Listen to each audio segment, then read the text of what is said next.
This episode of Recording Studio Rockstars is brought to you by iZotope, Native Instruments, Roswell Pro Audio, and Atom Audio. You're hearing my voice right now through the beautiful Roswell Pro Audio Aztec tube microphone, mixed through iZotope, Ozone, RX, and Neutron, all on Atom Audio monitors and headphones. Please check out our awesome sponsors using the links in the show notes. Also, please remember to like and subscribe to our YouTube channel because it's a great way for you to help support this show. Now get ready to rock. The cool thing about Ableton is when you're making your first mock-up arrangement, you can play the arrangement like an instrument as well. By launching all these clips, you're basically just like preparing them. You can quantize them to start on the bar. And even if you have a push, you can, again, not look at the screen, just have it in front of you. You've got your labels and you can just kind of play around with the arrangement, putting things in, putting things out. You're like, oh, I like that.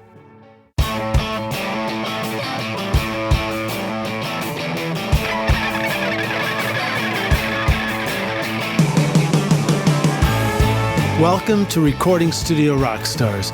I'm Lid Shaw, and this is the podcast created to help you become a rock star of the recording studio.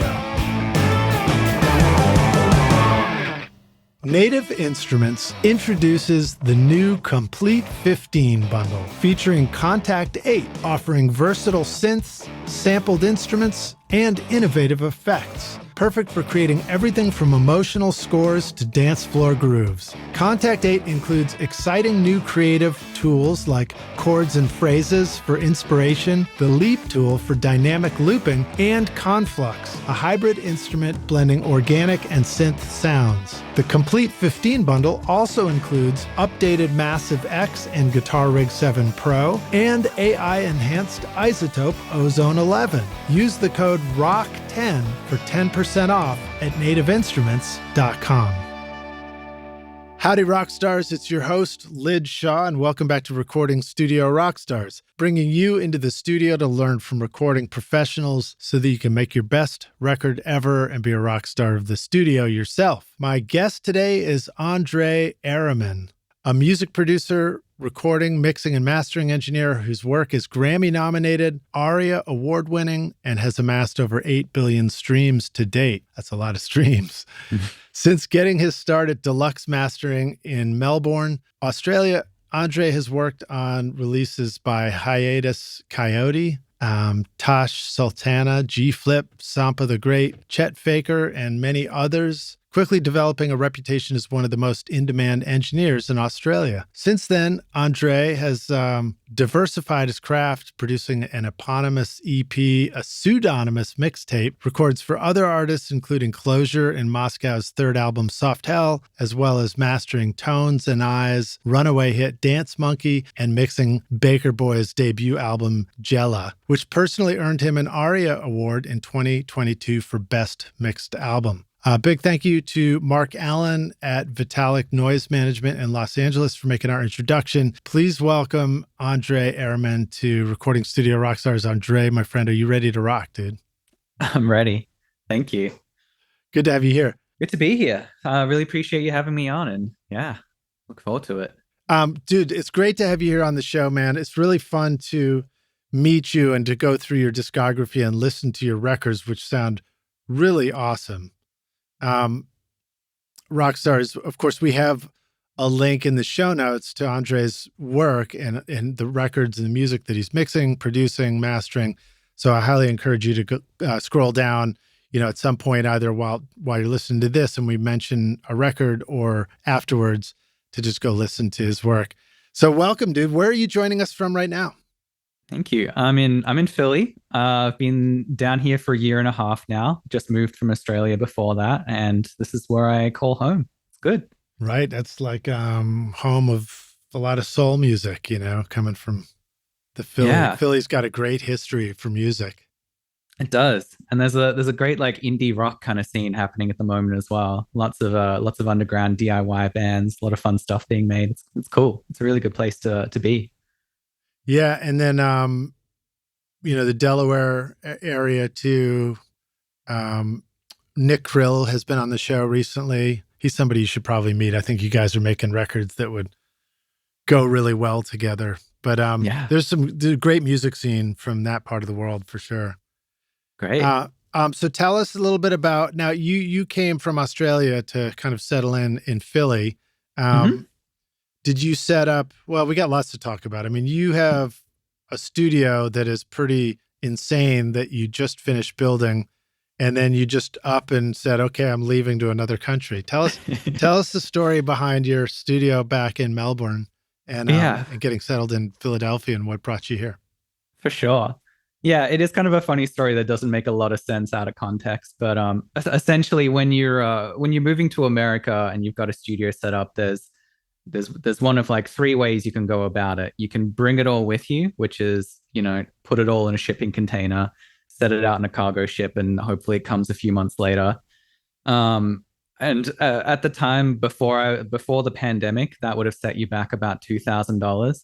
I tried to move during the pandemic, and it suddenly skyrocketed to $20,000. So all Wow. of a sudden, that was off the cards, and that was if it got unloaded off the ships at all. Yeah. You can leave a studio back where you're from, which is obviously what I ended up doing, or you can sell it all and start again.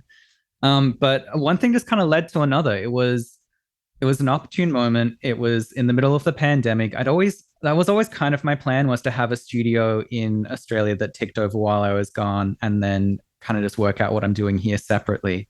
Um, and I don't know how much you know about how the pandemic went down in Australia, but Melbourne in particular had some very crazy lockdown laws. Yeah. Yeah. Uh, I was definitely catching a glimpse of what the crazy stuff that was going on down there. yeah, it was grim. We were allowed out for an hour a day for weeks at a time, and we Wow. had this like tally where they were trying to push zero COVID, and every time it got to one, you all got sent back inside for another week or however long it was. But anyway, I'm almost certain I would have just ended up, in jail or in trouble if that was me yeah, in my situation. yeah, I don't know how we all got through it, but Well, I'm glad coincidentally, you're that here now, also. man. And the studio that you're going to tell us about right now that you left behind in Melbourne is quite a remarkable. It's a remarkable thing. Um, I'll preface it by Yeah, thank saying you. it's on top of a building and it's inside something that you wouldn't typically expect to see on top of a building. So Yeah. tell us about your studio. Yeah, well, basically, I saw it's in a train on top of a building. If you want to know how the trains got up there, a big crane, and lots of good luck. They apparently, it was like a 3-day ordeal where they had to wait for the wind to die down and hike up these old what do you call it? It's They're like just a out of service. They're like Yeah. discontinued from use. And so Yeah, I they mean it's repurposed sort of them. like were they sort of subway trains, or were they like, I mean, here in the US we have like, Mm, double decker Amtrak trains, and it wasn't quite that big, right? It's not a double decker no. sort of thing. It's more like a bus, the Yeah, body of a city bus sort of it's thing, pretty right? much, yeah. If you think about like those kind of converted bus studios that people do, it's actually roughly the same size. It's a little bigger than that. Yeah. And it's we do like above a ground, below ground combo. It's subway and above ground. So it was one of those. Yeah, so and it's Yeah, they literally lifted it up and just parked it on top of the roof of a building. yeah, And it yeah. looks like there's a few of them up there, right?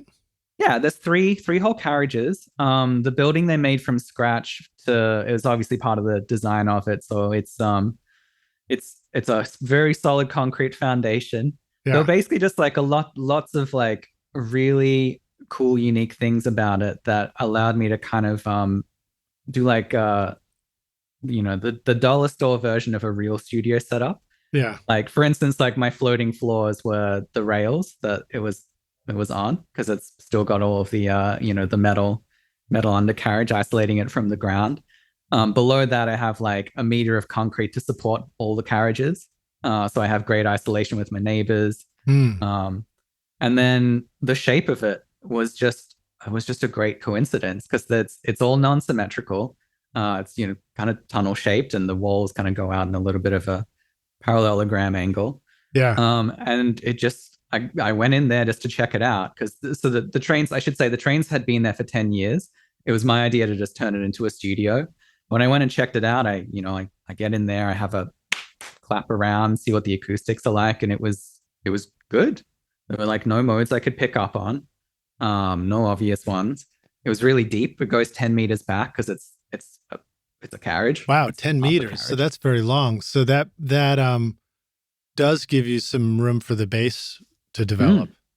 Yeah, and it just there was a lot of um like wishful thinking involved. Like I couldn't really do room calculations because I don't think there's software around that could do those calculations with that many variables.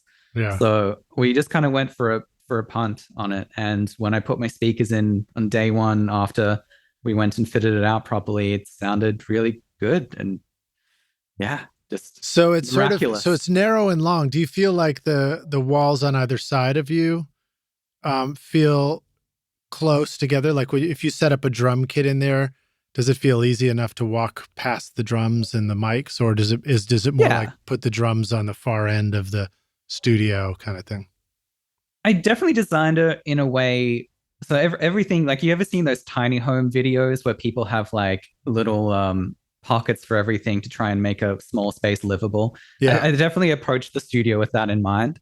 So the way it's set out is you have this middle area and the seating on either side of it, but a lot of it is just empty space because there's not a lot of space and everything's tucked off into little corners and things. So you can put a drum kit in there.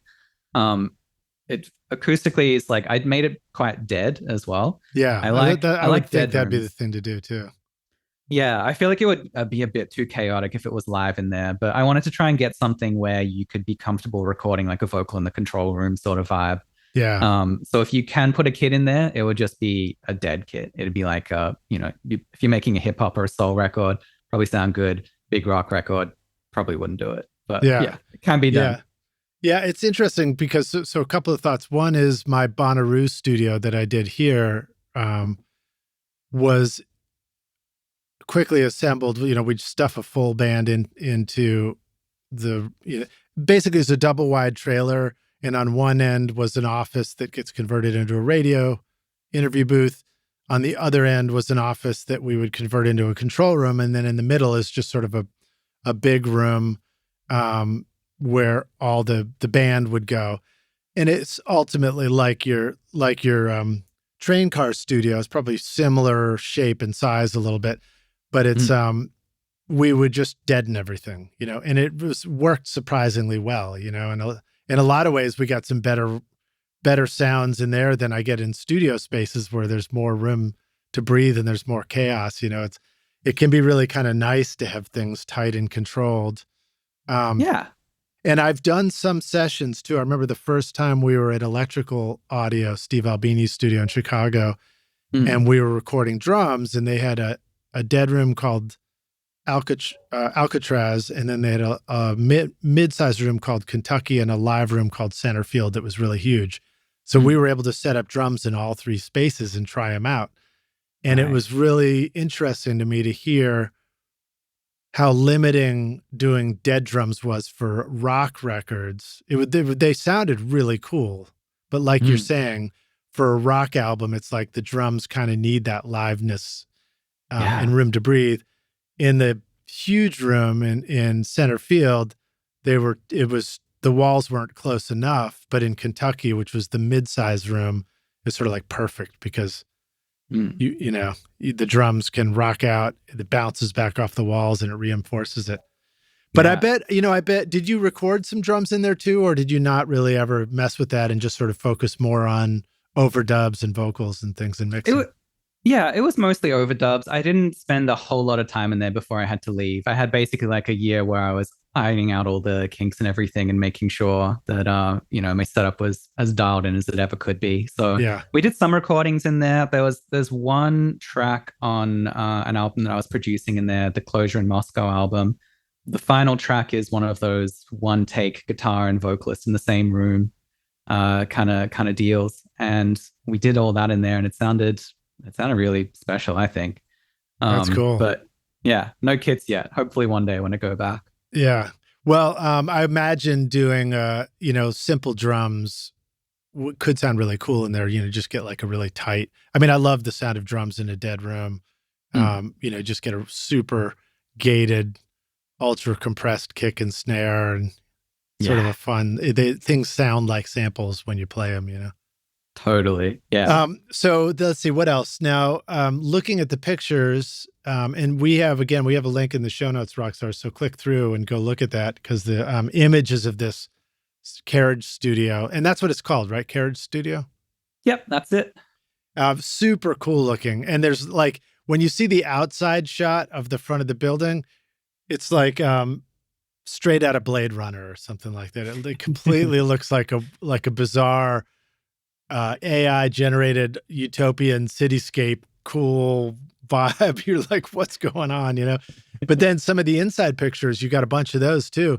And it looks like you're sitting up in the front, like control, the driver portion of this train where you can mix and you're just looking out the windows. And it looks like the window that you're looking out of, are you actually literally like cantilevered over the edge of the building a little bit? Like a little bit, yeah. Like a deck. It's a little unnerving. It's a little bit of it is an illusion. There's like the balcony below you if you did want to lean over the edge, and they're at the edge. But yeah, on the other side of the building, one of the trains is like this far from literally the edge of the building, and it freaks me out. I don't know how. Like it's a burger restaurant. You can go eat a burger there. You can sit by the window, and if you look out the window, you're on the edge of the building. It's surreal. Oh yeah, we have one like that here in Nashville. There's a super tall hotel, and then it has sort of like this same thing, a cantilevered restaurant 11 stories up, which actually doesn't sound that high, but when you're on it, maybe it's even higher than that. Maybe it's 17 or something. I don't know. But when you go and you sit on this deck and the weather's nice, you're sitting at a table. And right to your left is, or to my left when I was sitting there, is the railing, but it's just glass. So you're just looking. You look over, and there's just glass, and you're just looking 11 stories straight down off the edge of this high up. Yeah, I think it's a JW Marriott, and it really freaked me out. Yeah. You get, I guess, if you go up there for drinks, you got to be careful when you get up from your table. Yeah. Totally. So that's cool, man. Well, so did you, so you got to do a little bit of record making in there, and then you decided it was time to come here, and start. So you started over with a studio setting in your house, like a home studio setup? Yeah, that's what I'm doing at the moment. Because Philly's not necessarily a permanent thing for me. It's where I'm living at the moment, but I'm kind of using this time to use other people's studios. Also, because I just feel like I want more experience in everyone's studios anyway before I build the one here that I really want to do. So it's just good to like get out and meet a bunch of people, use a bunch of great gear, and kind of use it as an excuse to travel. So home studio for now. Maybe it was Hiatus Kaiyote, one of the artists in your playlist. Because you had so much. Your playlist is massive. There's a ton of records in there, and they're all very cool sounding. But I think Hiatus sounded.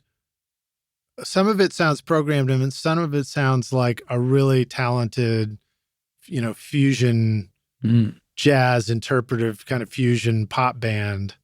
Am I remembering that correctly? And Absolutely. The reason I'm bringing it up is because it makes me think when I'm listening to that, I'm like, they must have recorded, some of these records must be recorded in a studio and then brought into you. Either you're mixing it or maybe you guys are going to another studio to record a full band setting. Yeah, they do a lot of it themselves. I'm really into their approach to the way they've made their records. And I should preface, I just mastered their second album, and I mastered their upcoming, I say upcoming, it'll be out by the time this podcast airs, but they have a fourth album. But okay, yeah, cool. I've known the guys for ages. And so like Everything's Beautiful and Make Friends, those tracks were mastering those are projects? The new ones. Yeah. Cool. They sound great. At Isotope, tone shaping is topping the charts. Meet the Catalyst series, Plasma, Aurora, and Cascadia. Plasma's flux saturation technology brings dynamic warmth and depth to your mix. Aurora takes spatial audio to new heights with lush adaptive reverb, while Cascadia adds exciting delays to your mix, retaining clarity through its smart unmasking feature. Get 10% off Plasma, Aurora, Cascadia, or any of the iZotope plugins with the special code ROCK10 and make your mixes rock at iZotope.com. Thank you. Yeah, they have gone through a bunch of different studios that they make for themselves. Their second album, I recall, they were in, I think, like a converted house. It was like they turned the basement of their house into a studio and did, I think, pretty much everything there. This one they've been working on out of a new studio that was actually, I think, designed by the same guy who helped me put together Carriage, which is awesome. But I don't know for sure, so don't quote me on that. But they do a lot of it themselves. They do the mixing themselves and the production themselves. On this one, actually, I digress. They mixed everything themselves up until this album, and then this album was forget his name, but he did a lot of the great classic Beastie Boy records. You might know better than me. Oh, who mixed it? You said? Yeah. I'll look that up. I mean the Dust Brothers. Oh no, Beastie Boys. Sorry, not Beck. Yeah, well, I'll Google it while you keep going. We'll do some live Googling on this while we go. He mixed it this time around, but yeah, I'm all those members of the band are all crazy talented musicians. They all come from a jazz background, I believe. It wasn't Mixmaster Mike, was it? I think he was part of the band DJ. And then Perrin, the drummer, he's also a really talented producer as well. So he makes music under the name Clever Austin. And he would be responsible for a lot of the electronic elements that you hear in there. Him and it sounds like synth player. One of the things that's cool about your discography and cool about like that artist in particular is you guys blur the lines between, is this live band performance? Is this programmed? I feel like I'm in this universe listening to it and I'm not sure where I am. You know, it's like, I don't know if I'm in it doesn't, if I go listen to like, classic band records, you're like, clearly you're in a room with the band that you hear this drums, bass, guitars and stuff like that. But this stuff is a little bit more, I could be in a spaceship. Yeah. Yeah, it's really fun. I go back and forth between the two approaches because part of me wants to make those really great band in a room records, but it's also, there's just so many tools available to you now to create sounds that, are only limited by your imagination, that there's so much of a gray area there where you can put things in a spaceship. A little bit of both. I like both. Well, that's good to hear you say that. I definitely want to talk to you about all those things. I actually I've played around with it plenty over the years, but I've finally decided it's time for me to deep dive my way into Ableton Live. Ooh, and I'm curious whether Ableton is a big part of your world and the world of artists like Hiatus Kaiyote and some of the other ones you work with. Is that a fair question? Do you feel like the answer is you gotta dabble in all the tools? I think you just go with whatever works for the way your brain works, I think. But Ableton for sure is a big part of my workflow. It's what I prefer for it just turns composing music on a computer back into an instrument again. It feels like you're playing an instrument, and that is just so helpful for unlocking creativity. Like I'm just seeing the grid, like the standard DAW grid that we've all been seeing for the last, 30, 40, 50 years, however many since DAW started. It is just not a terribly inspiring place to be, but Ableton allows you to kind of just come up with ideas really quickly, kind of remix them on the fly. And it's really important for certain styles.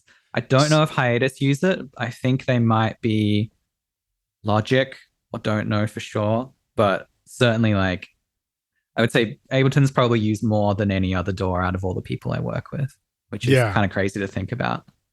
Well, what's interesting to me about that and messing around with some of the different DAWs too is discovering that, for me, I think they each have a little bit of a sound. I know you probably, if I say that in a forum, some smarty pants will beat me up and like, that's stupid. That can't be true. It's all digital, whatever.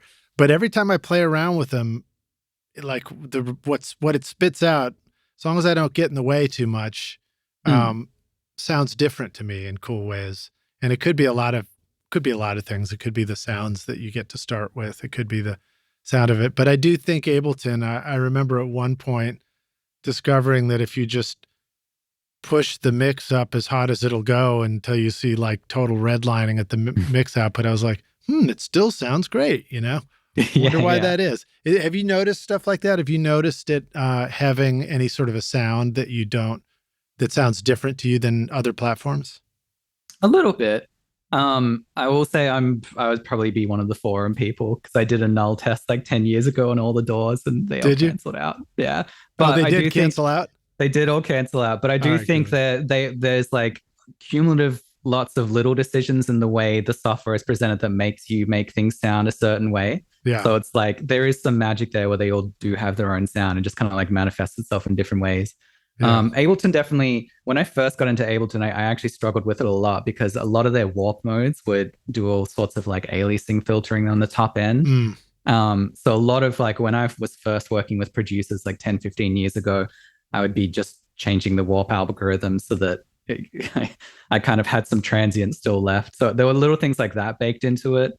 It also has it has a different volume fade, I'm pretty sure. If you do a straight fade down, it's like exponential or something. I don't know you mean just when you do a fade out on a clip or something? Yeah. I think something like that happens internally. But maybe it's just presented in a different way. But that could be bullshit. No, that makes sense. I mean, Pro Tools is the one that I know the most, and you've got a variety of fades and a lot of the things that I'm constantly running into stuff where what I think of as what it does, it turns out it's just the default, and I could set it to any of the other options if I just knew that I was supposed to go into the preference and do that. I think I was in a forum recently talking about making a suggestion for Pro Tools. It would really be great if it did these things. And then I get a text from a buddy of mine. He was like, hey man, I saw what you posted in there. He's like, did you know that if you just do these button commands, it already does that? And I was like, no. And I've been using it since, like the early 90s. Yeah. So, I mean, these programs are so big. I still don't. So Cubase is my main driver for mixing and mastering, and I still don't know all of it. There are things in there that are still just surprises to me every year. Have you crossed paths with Chris Salim over at Mixdown Online? He's got his YouTube channel is entirely focused on Cubase. Oh, nice. No, I haven't. I'll have to check it out. That sounds awesome. He's a good dude. All right, so let's see here. What do I want to ask you about? I want to talk to you. I want to keep talking about Ableton for just a moment, or at least your process when you talk about letting the computer feel like an instrument again. Do you find that it feels that way to you and it's just you and a laptop? Do you find that it feels that way to you when you set up your studio and you have the right kind of MIDI controllers in front of you? Talk a little bit about that. Like, what are the things that let you get into a comfort zone and feel like it's an instrument and it's musical versus sort of stiff and awkward? Yeah, I think it all helps. I guess it's like the way, controllers aside, I think it's like the way that you approach the software is what makes it feel like everything's kind of like a fun exploration. The way they designed it, it doesn't feel like there are any rules. There's like no way that you have to route things a certain way. It's all just kind of there and you can kind of improvise the whole thing. And that's kind of like what's made music develop in such a way in the last 10 years is I think people are just improvising the whole thing. It's great. There's all these new possibilities there. I don't know. I'll say I feel uncomfortable if it's just me and my laptop. I need to have a controller of some sort, or at least like some intention. Like I don't really like, using the keyboard as my MIDI controller. Exactly. That's so let me jump in with this. So which instrument do you wish you had the controller for more? Is it the drum groove, or is it more like the melodic lines, the bass and the key part, and It's kind of everything. Yeah. It's kind of everything. I definitely need pads if I'm playing out drums because yeah. velocity is a big thing. And Okay. you can draw in velocity, but it's not like a fun day in the office, It's like you're really just getting it done. And then it's all the kind of like, I guess for me personally, I like a lot of the human element of music. So do we all. But I spend a lot of time kind of drawing the human element back in if it's just me with a fixed velocity, computer keyboard. Right, because so in what you're referring to, Rockstar's what he's referring to is you can enable your QWERTY keyboard on the computer to be the MIDI notes, the piano. I think it's like 1 octave C to C or something, right? So you can play stuff in that way, but of course it's going to be fixed velocity. It's just going to be one level. Yeah. So I do find you having controllers is really important. Just have good stuff going in. And to me, that's just like a much more inspiring way to work. And then everything beyond that point is where Ableton becomes an instrument for me, I think. Push is really good too. I don't know if you've gotten into that yet, the Ableton Push. I have a good friend who was trying to convince me, 15 years ago that I needed to be getting Push. I never did.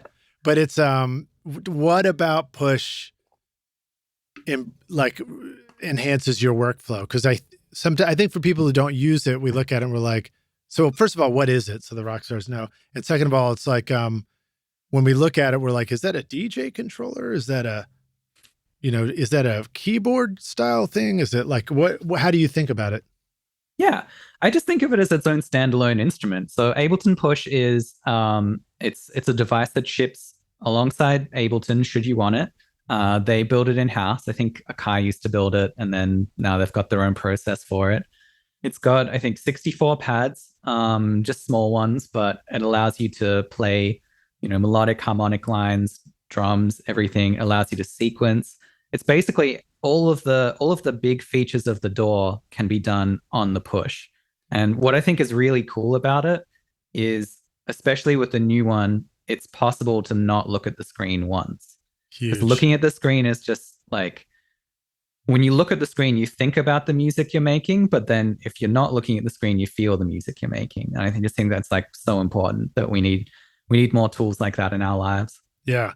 Well, I mean, all you have to deal with is curly bangs at this point. But when you get to my age and you're like, every time you look at the screen, you're like, reading glasses are going up and down. And then, I've actually noticed that the looking up and down as part of my workflow that I must have taken for granted for decades, it can make me dizzy these days. So like, it's actually, it becomes more and more important to find ways to work where you're just like, you can kind of stay in the zone.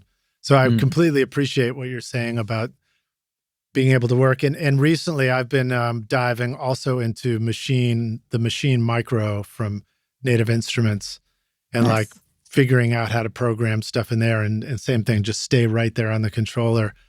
And it's a lot of fun, and I think it is, I agree with you. It's really important, especially for the getting started part, to just not have to go into engineer brain too much. Absolutely.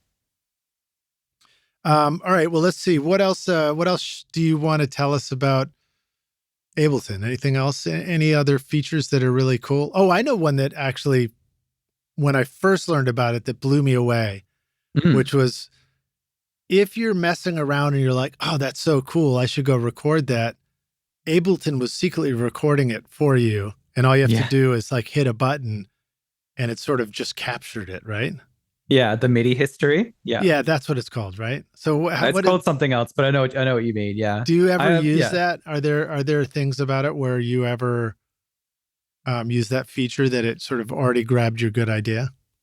I think the way I kind of write into it, I kind of just have record on all the time. So it hasn't come in super handy for me, but I've definitely used it a few times and it's awesome. It just depends on the way you write, I guess. What does that mean when you say I have record on all the time? Can you describe a little bit of let's say, somebody walked in and they're like, I got this good idea for a song.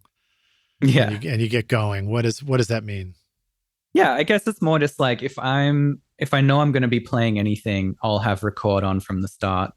Just and are we talking because about like MIDI track record, or are we talking about audio record?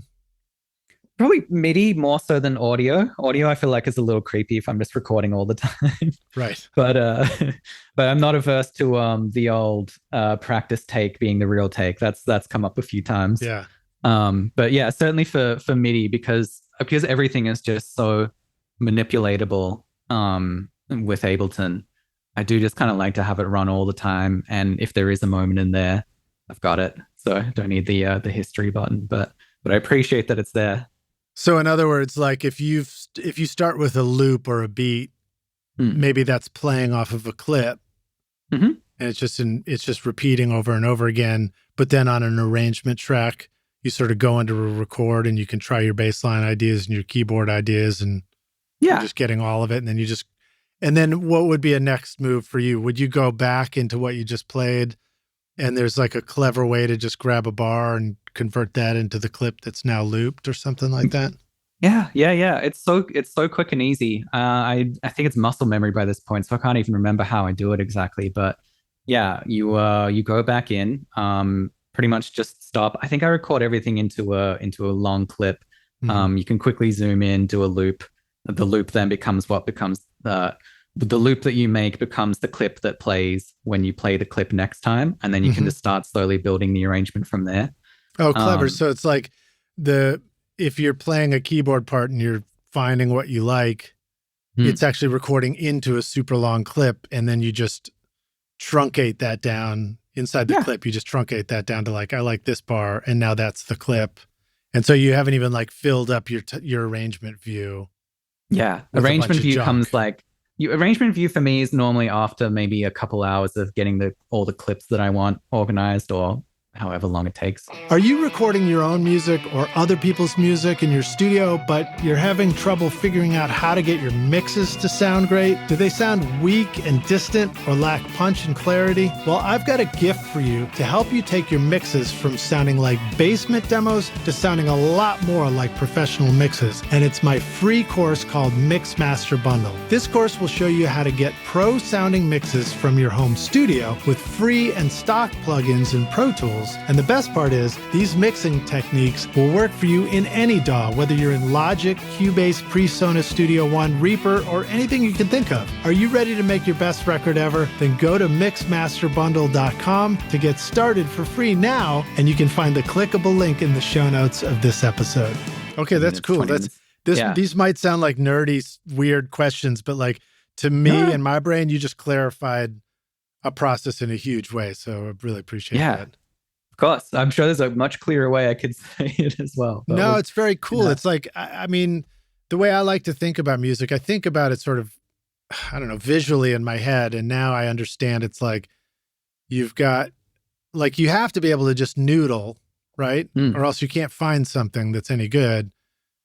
But you don't want to make a mess when you're noodling.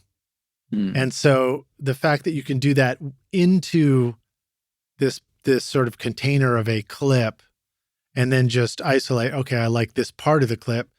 So it's the same clip now, but now it's not a mess. Now it's just an organized it's an bar organized that mess. You want. And then you can go make a new clip, and now you can make a mess out of that. And then you edit that down into the one you want.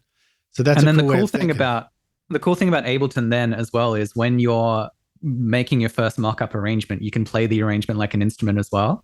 By launching all these clips, you're basically just like preparing them. You can quantize them to start on the bar.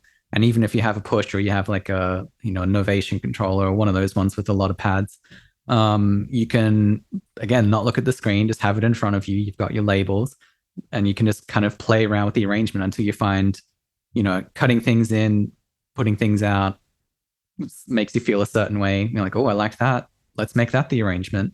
So you can kind of just rehearse it all. And it has a feature too where it's recording, like as you're playing these clips in different orders, it's actually recording that onto the arrangement track so that you can, when you hit it and you're like, oh, that was great, now that bit's on the arrangement. Yeah, that's it.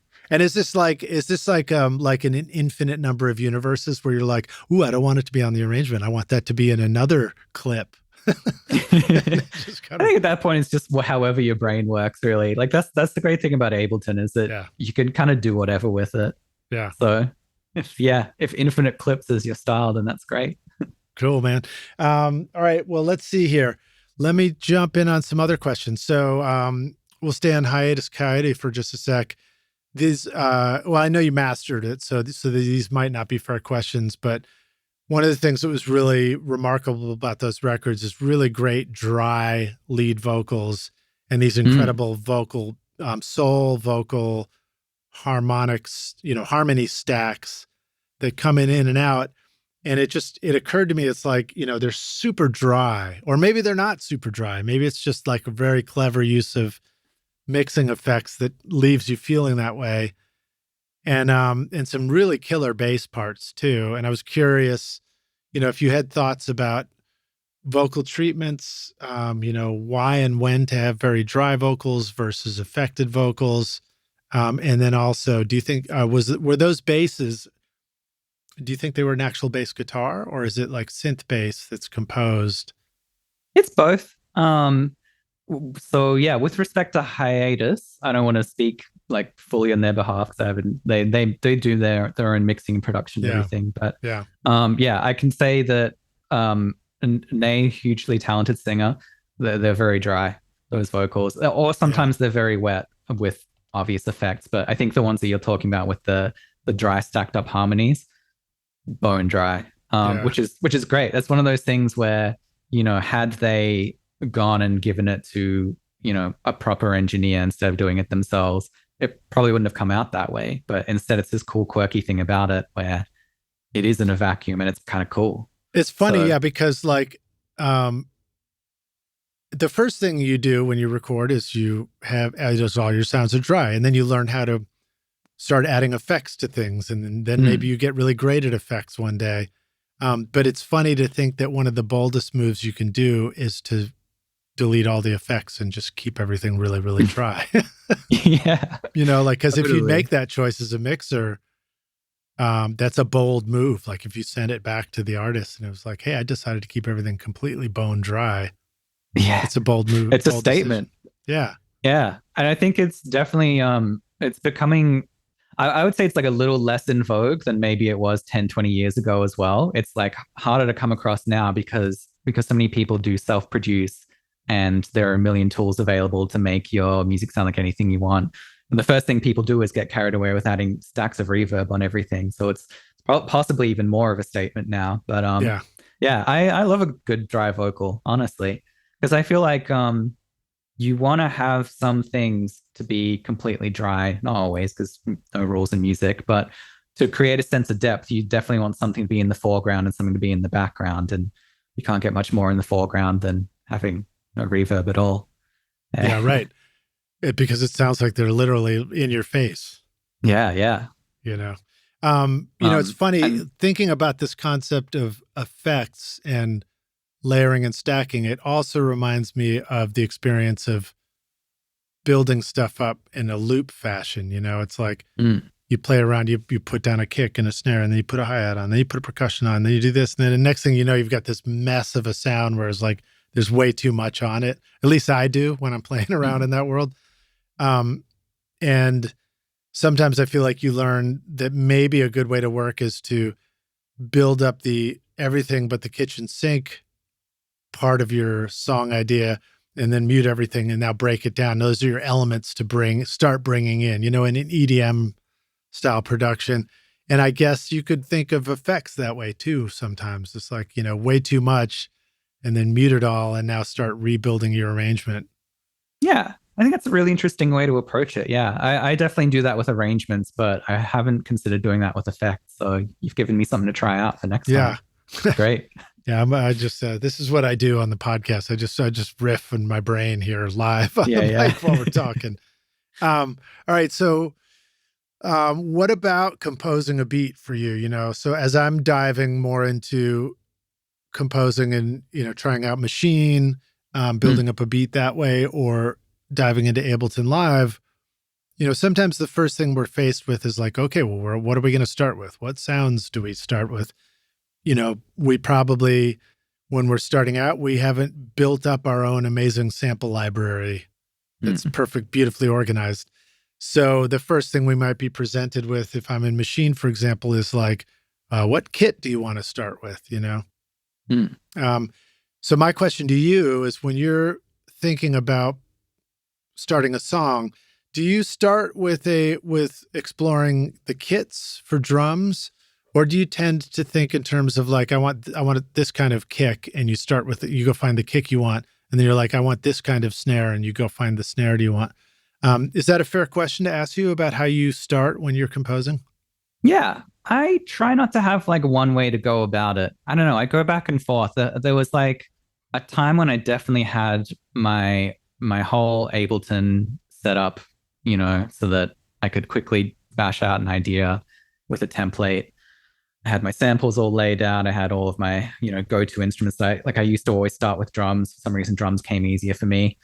You just pre-answered another one of my questions. Great. But no, I'm trying to like insert a bit of chaos into it these days, honestly.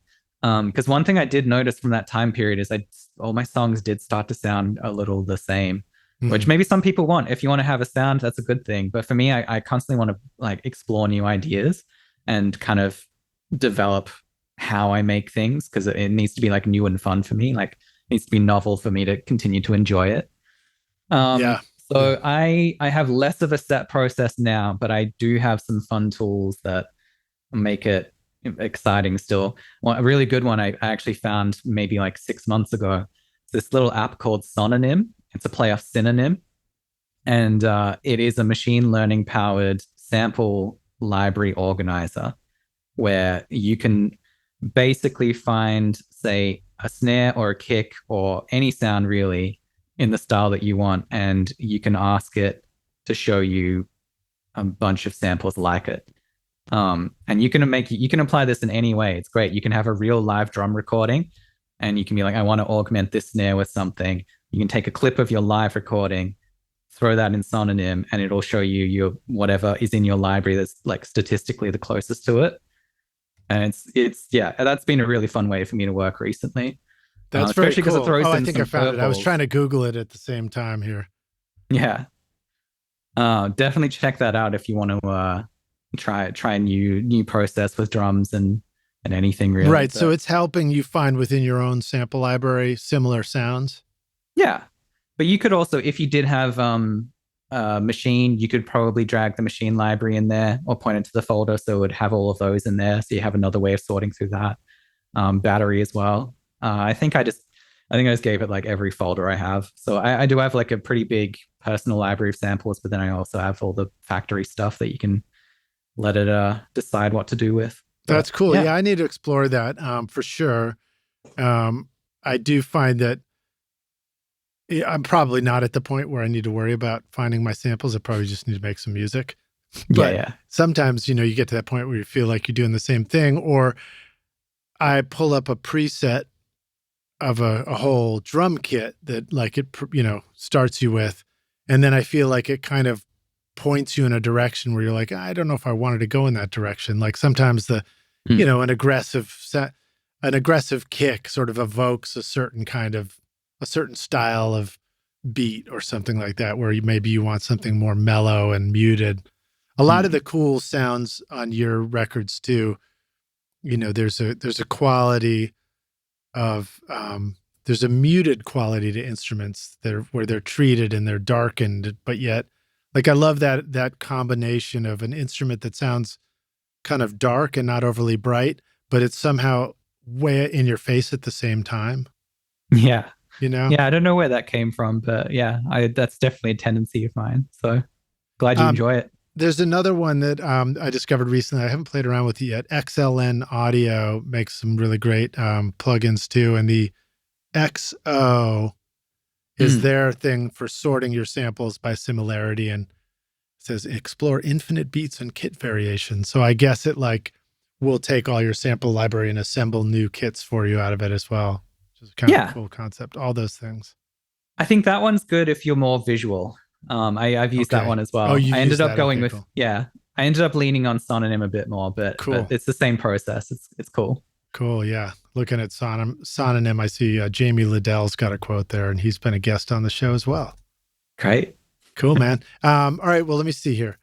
So yeah, getting your sounds organized so that you can start with intention, I think is a cool way to do it.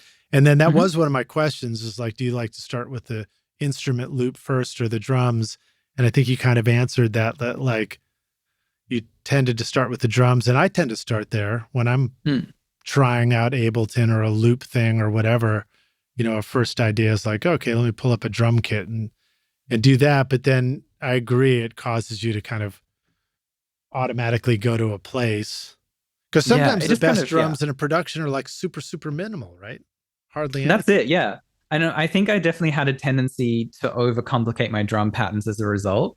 Like big process of making a lot of those records when I was drums first was make a really cool drum groove that makes me feel something, build a whole song around it, and then realize at the end of the song it was way too complicated and delete half the notes. Right. And you could kind of just skip that step by not starting with the drums. Because I feel like you always, the first few things you do, you tend to like overcompensate a little bit because you Right. want it to be exciting and engaging. There's so much Like, space at the beginning. yeah, space everywhere.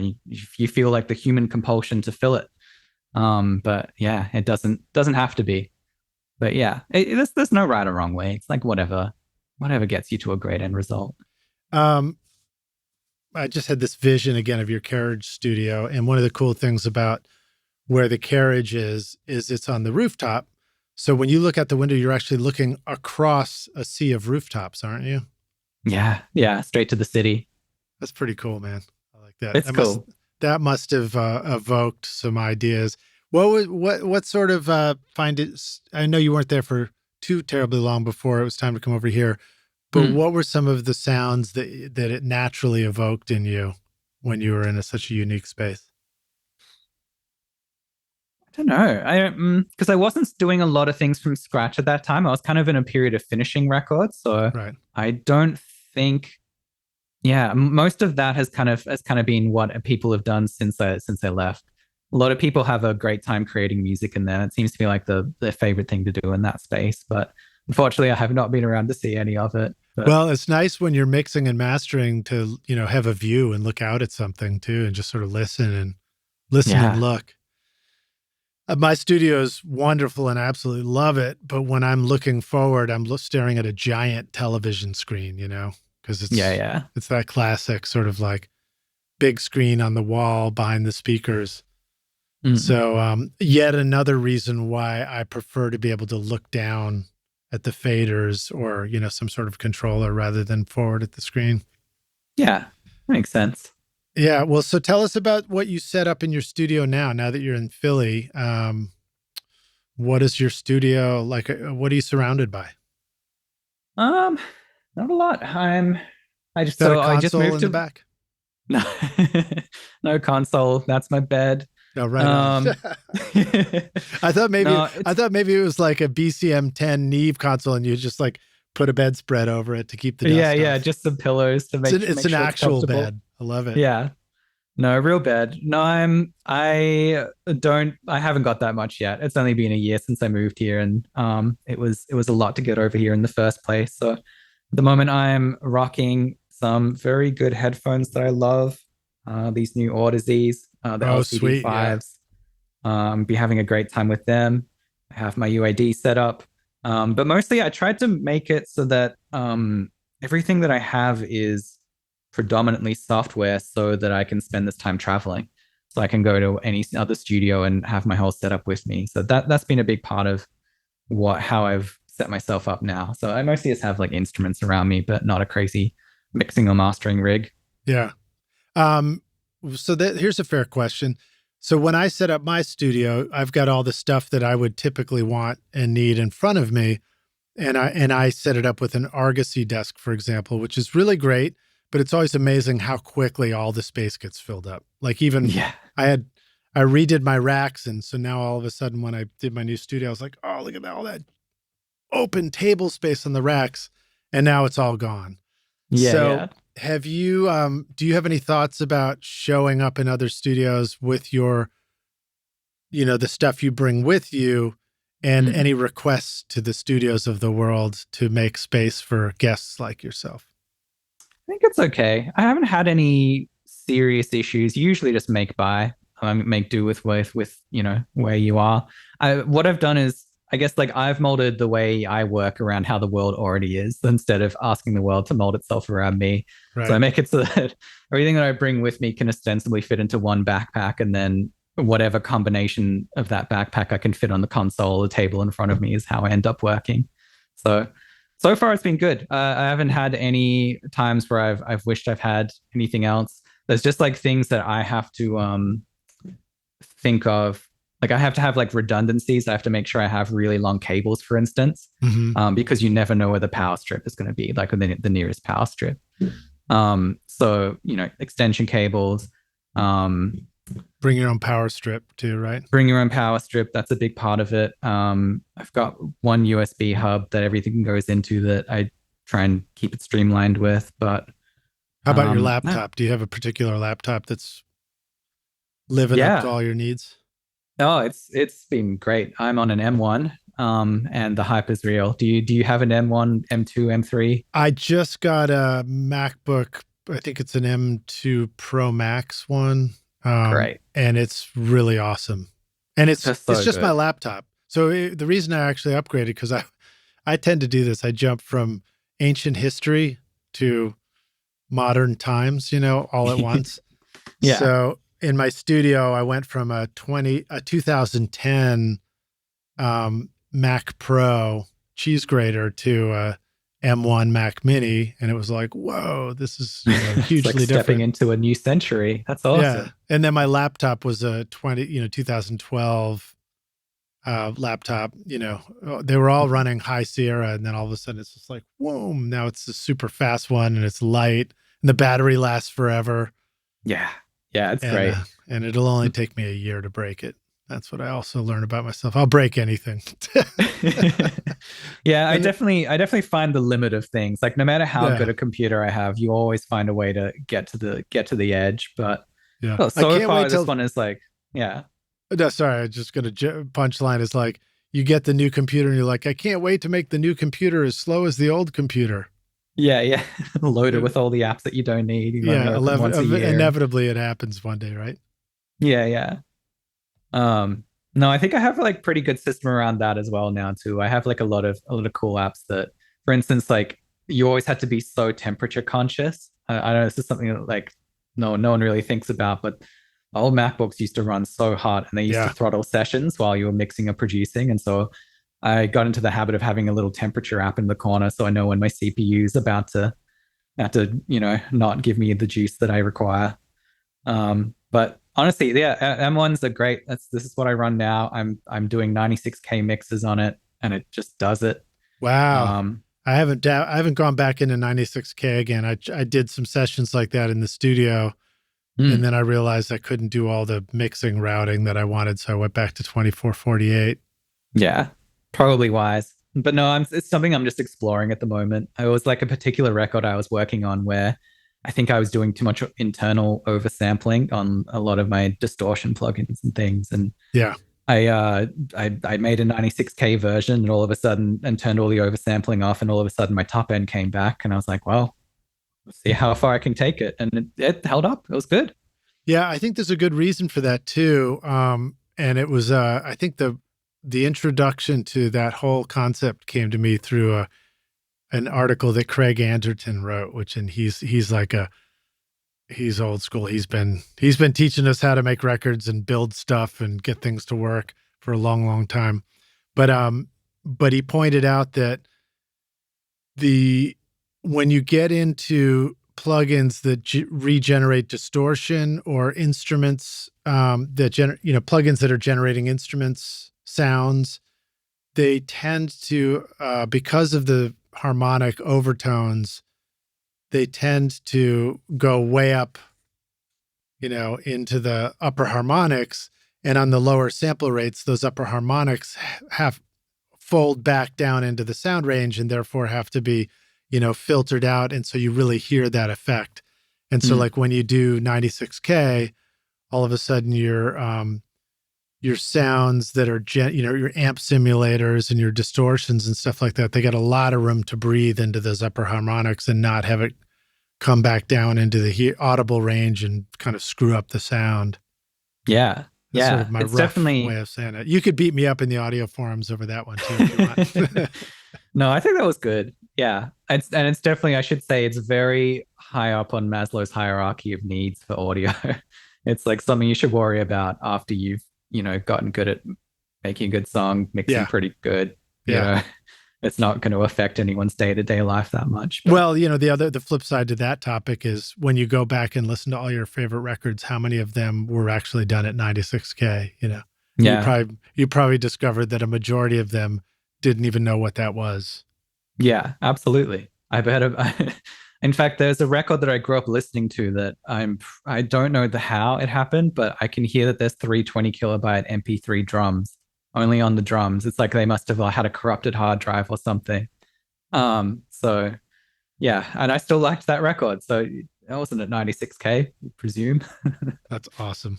Rock your music production with the updated Complete 15 bundle from Native Instruments, featuring the new Contact 8. This comprehensive collection includes a fantastic range of versatile synths, sampled instruments, and innovative studio effects, giving you everything you need to bring your music to life. Whether you're composing emotional scores, deep dance floor grooves, or experimenting with sound design, Complete 15 has you covered. Discover powerful plugins and instruments that guide you from the initial idea all the way through to the final mix. The included Contact 8 introduces exciting new tools like chords and phrases for instant inspiration, the Leap tool for dynamic looping, and Conflux, a cutting-edge hybrid instrument that merges organic and synth sounds in real time. Plus, enjoy revamped versions of Massive X and Guitar Rig 7 Pro to take your sound to the next level. Then polish your mixes off with the AI-enhanced Isotope Ozone 11 included in Complete 15 bundle.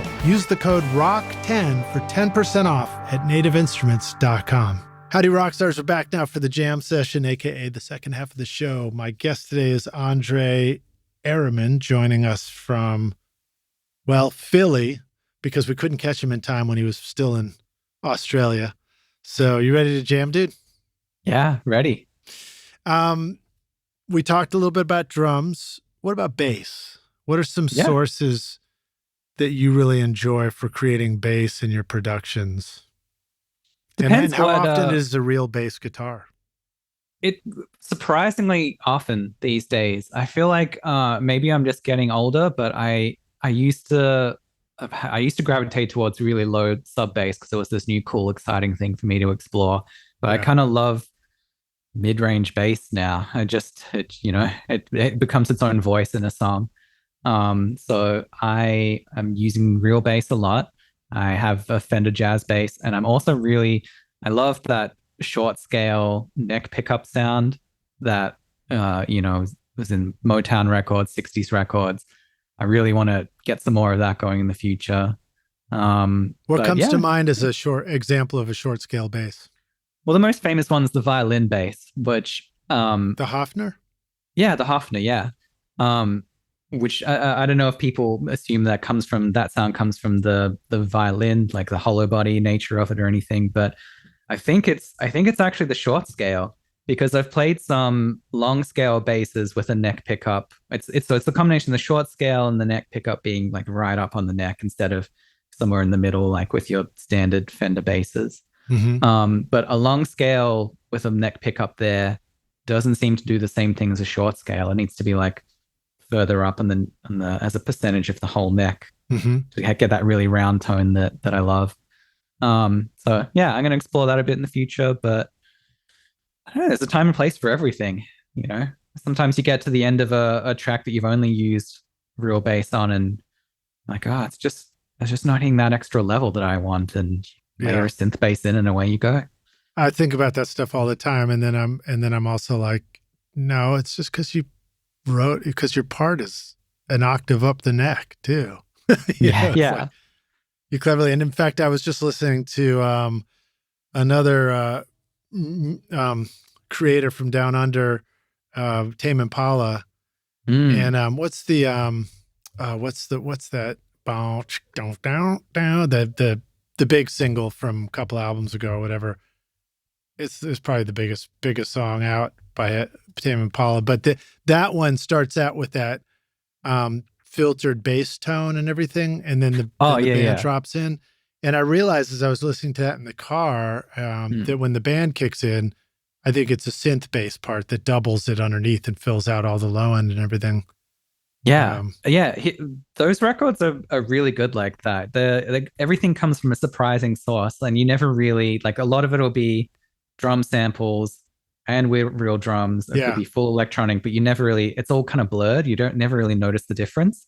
And again, I was just referencing Slow Rush, the last album, actually just yesterday, and a lot of it's synth based, but you wouldn't even think about it. It just feels great.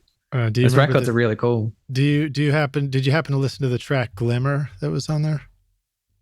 Probably. I'm really bad with names. So I think it's track 11. It's like a short instrumental one. But you probably went right past you didn't notice it, but that was Recording Studio Rockstars was a sample in the beginning of the track. Nice. That's so cool. Yeah, it was quite a nice surprise. He sampled a clip of the show. And used that in the intro, and you kind of hear my voice in there too. But all I'm doing is going like, in the background. Wow, I'll have to listen to it again. Yeah. Okay, cool. So let's see. It's funny that you talk about that too, the short scale bass and shifting interest in the frequencies. I've talked about that a little on the show before about like going and typing in hip hop into a Spotify or something like that. And if it's modern hip hop, the low end is like way down in a certain area. And then if you type in old school hip hop, all of a sudden it sounds like the whole bass just leaps up an octave or something. It's like car bass, completely a different way, different place. Yep. And so one of the records that that's in your discography, Remy, Hate You, it's got a great hip hop vibe. Reminds me of like Diggable Planets or something like that. I guess that's kind of the boom bap kick and bass. And then you got like high finger cymbals and other things in there too. So talk a little bit more about like finding the right balance for bass, the lows and the highs when you're producing, mixing, mastering, and how you arrive at a place where you're like, that's the right amount, for this record or this song. Do you have ways? I mean, you're moving around a lot, so I guess you got your headphones. I mean, I have a car. I love to do the car check and the car jam. What's your car jam as part of that process? How do you conclude that the low end and the high end is right on your records? I honestly, most of the time, I don't have a car check anymore. I used to have one, like for instance, when I was back in the mastering studio where I, learned the ropes on. We had the couch check. Couch check was obviously where all the low end built up, and you could really analyze like how the different octaves were interacting with each other. I mean, usually just finding the corner of the room anywhere is just gonna give you a better idea. That was a deluxe mastering.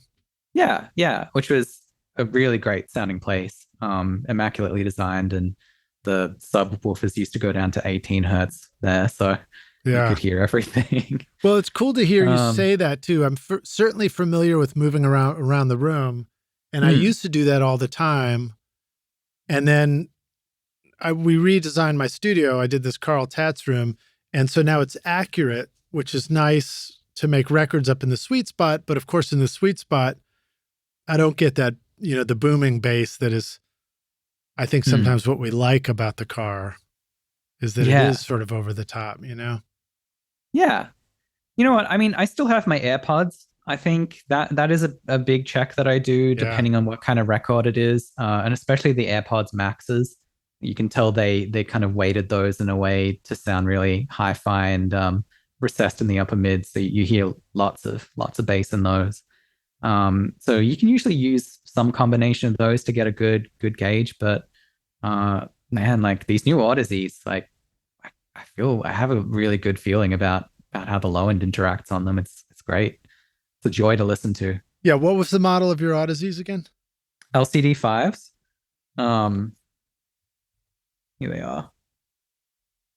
But yeah, and I do have one nifty little impulse response I did of the of Carriage before I left Australia, and that's come out very bassy. So every now and then, if I want to get the club picture, I use that. But Oh, really, yeah, you did this the impulse response of the studio of the yeah, Carriage studio, so you can put on your headphones and it'll sound like you're back in the Carriage when you're listening. yeah. Take me That's a back there. trip. Yeah. That's a cool idea. It actually is a trip. There's one I did of I had like a single NS10 that I used for my mid-range checks and my mono checks that is off in the corner. And if I put the impulse response on of that single speaker on my headphones, it actually breaks my brain a little bit and makes me think I'm back there. So That's a trip. yeah. That's a trip. So I guess that what's cool to hear you talk about this is that a takeaway might be that if you're in a studio, even if you're in a space where you know it's designed really well for the sweet spot, then rather than think, oh, well, everywhere else and in the back at the couch in the corners, don't judge anything there because it's obviously broken. You're suggesting that you can actually train your brain to say like, okay, in this broken perspective of the corner, a particular part of this mix is super exaggerated. So, if it doesn't sound right to me here, then my takeaway could be something's wrong. Yeah. I don't even know if you necessarily have to train your brain that way because I think it's more of a feeling thing. Because realistically, when you're listening to a record anywhere, unless you're in AirPods, you're in a less than ideal environment. And I find having that kind of situation takes your analytical brain out of it and lets you kind of just experience it as music again. And I think that's really helpful for judging those sorts of like low end, high end balances. And if anything's actually pretty wrong. The sweet spots for thinking and everywhere else is for feeling, something like that.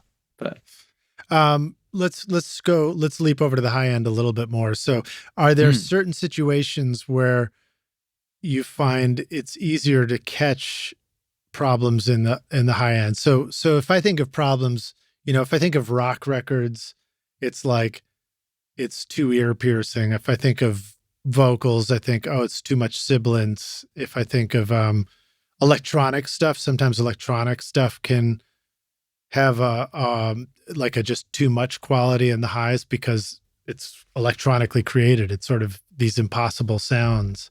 Yeah. Sometimes. Do you find that like AirPods or earbuds are a good place to catch those things? Cars, maybe definitely not Odyssey cars. headphones.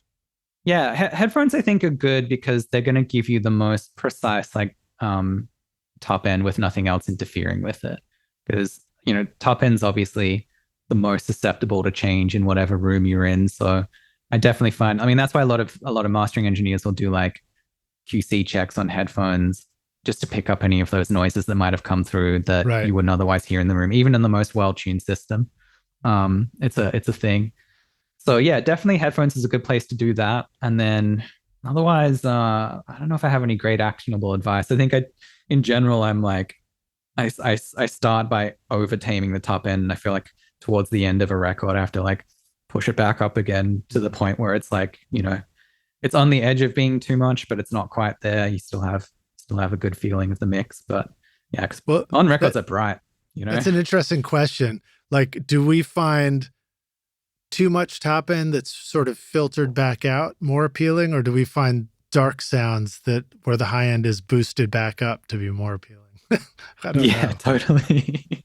But they can both be cool. I think about like rock records and learning that, crashing on the cymbals, you're gonna be happy you used ribbon mics to record the drums on that one afterwards. But then like, I don't know, a jazz album or something where maybe there's very dark drums, or maybe the drums are mallets. You might be really, really patting yourself on the back that you use those high detail condenser mics when you recorded them. Doing the contrast. Totally. Yeah, it's all context dependent. So let me jump into some of the records, more questions about sounds and things. So Iron Mm. Hand by Klo. I don't know how do you pronounce that. Oh, K-L-L. Klo, yes. Klo. Okay. Yeah. Yeah. One of those starts out with a cool sort of piano loop treatment. You know, it's got a little bit of broken tape underwater qualities and things like that. Mm. And that's something that, you know, it's probably been around for a while, you know, sound treatments, but it's really taken off with the world of computer productions and people having all these sort of mangling options, you know, and Yeah. it's like, you know, maybe it's also because so much loop based music that it's like, well, where's the room for the expression? And maybe the expression you find in your treatments of those loop based sounds. What are your thoughts on all that and making music in this kind of loop world and treating sounds? And then what are some of your fun go-to plugins for just taking sounds from plain to warped and treated sounding? Totally. Yeah. I find it really interesting because I feel like so much of it is like a reaction against modern technology, modern audio and music technology getting so good. Because there's only, you know, there's only a few ways that everyone has the same ideal of how good music can sound. And it's pretty much within everyone's reach now. So a lot of the mangling is how you have, you know, the kind of individual expression that just kind of happened by technology not being good enough like 30 years ago, 40 years ago when everyone was on tape and consoles. Yeah. I think about Bill Schnee when he was on the podcast, he talked about the immense efforts he had to go through to create a studio that was super hi-fi to record all those records. And now it's like you're saying, like if when you just get an Apollo and a laptop or, you know, whatever interface you want to use, you know, or like, you know, Grace Design. I've just got the M108, you know, nice. High fidelity is well within reach. You know, one good mic, one good cable straight into an interface, and you've got hi-fi. That's it. Yeah. And yeah, I'm kind of into it. This whole movement of people just like destroying things. Like a really good example when people started doing lo-fi house 10 years ago. Mm-hmm. That was really fun. Just like sending house tracks out to cassette and then playing it through the car and then recording it with a mic and then releasing that. Because you got to turn us on to some of the artists that you think of for that. I mean, because I think of the Chemical Brothers were also doing that, you know, in the late 90s, early 2000s, you know, like the sound of cassettes and stuff. It's great. Yeah. And a lot of those early Aphex Twin records were cassette as well. Yeah. Yeah. But no, if I had to pick one for lo-fi house, Ross from Friends is a really great DJ producer, and he had this one record. It was like a 3-track EP.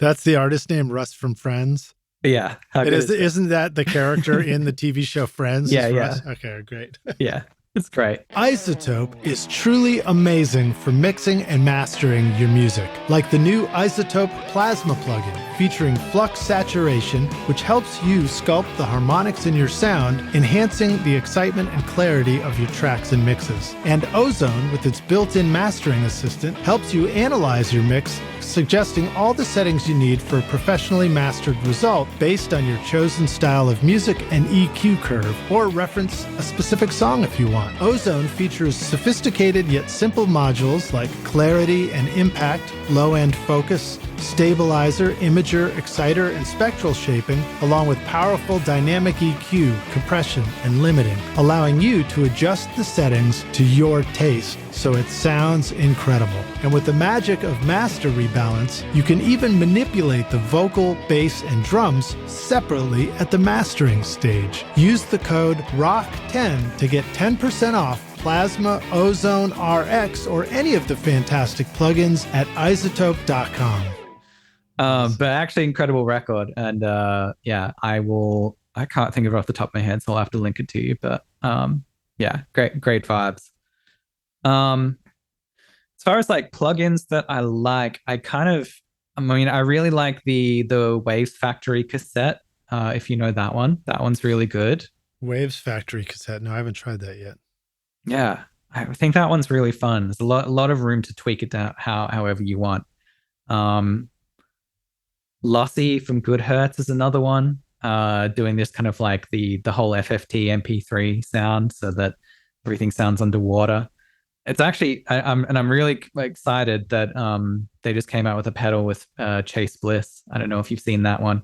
It's lossy in a pedal, and there was a record I was making over the pandemic where I was putting lossy into guitar amps all the time. I was having a great time. So something about it is a really cool effect. It just kind of takes away, well, it takes away like a lot of the frequency content, and then you kind of just left with these mid-range things that poke through, and through an amp, Right. it sounds awesome. You gotta Bringing try back it. the dynamic mics. Yeah.